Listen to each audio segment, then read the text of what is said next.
Hello mga kababayan, Happy New Year sa ating lahat, sa inyong lahat dyan sa Pilipinas. Lalo na sa mga pamilya ko dyan, sa mga anak ko, sa mga apo ko, sa kapatid ko at mga pamangkin. Yung nanay ko, Happy New Year.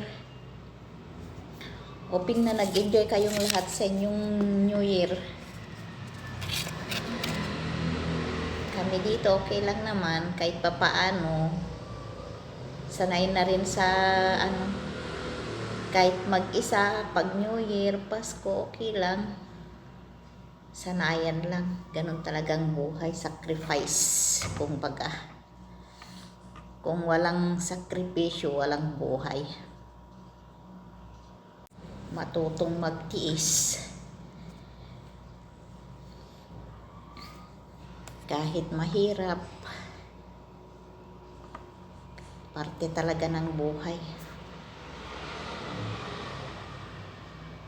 Mga kababayan, ito merienda tayo. May tira pa ako kagabi na biko.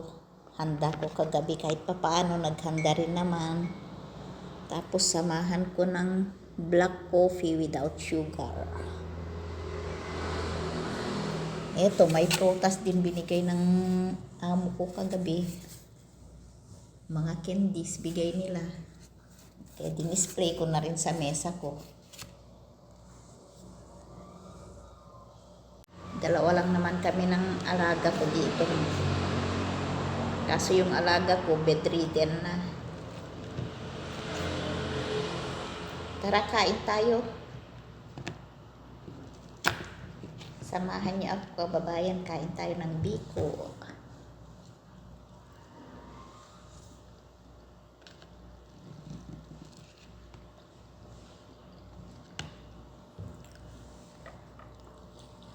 Bye kababayan. Ingat kayong lahat dyan. Enjoy your New Year. Love you all.